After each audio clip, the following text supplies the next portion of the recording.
Financial shame can keep you from seeking help or stuck in the same financial position way down the road.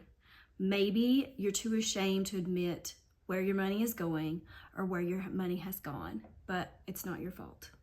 When I began my debt payoff journey back in 2014, a friend of mine told me about Dave Ramsey's Total Money Makeover book. She and her fiance, soon-to-be husband, had been using it, and they had gone from his car being repossessed to being debt-free. So I thought, what did I have to lose except some debt? So I bought it and I started implementing it. At first I thought it was great. It worked. Like, I saved up my $1,000, which is baby step number 1, and I was paying off my debt. But I was not enjoying myself. I started to see how this way of thinking was affecting my mental health. His whole thing is live like no one else so that one day you can live like no one else. So he has this thing where you live like a pauper for a few years and then you're gonna live like a prince for the rest of your life. And I hate to admit it, but I preached this for a while too. But here's the thing. This kind of financial money advice ingrains the idea that people who struggle with money are lazy, they're stupid, or they're immoral. And none of those are true. It also says don't enjoy your life now. You cannot have any quality of life.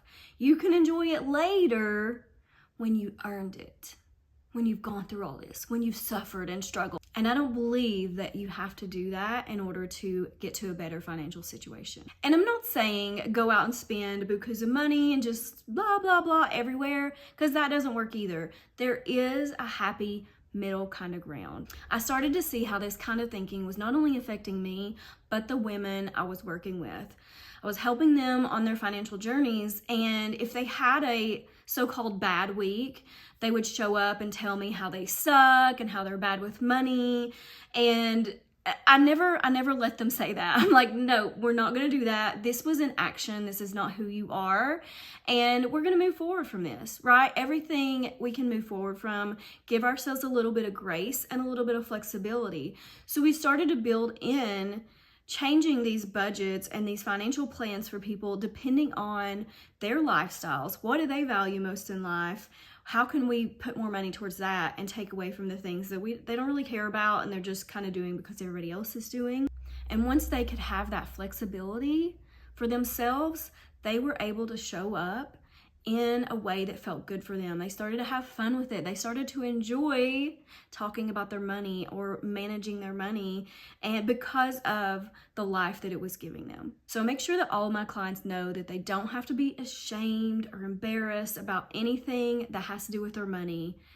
I will meet them with kindness and empathy as we make a way that fits with them. If this sounds like you, take it from someone who has been there.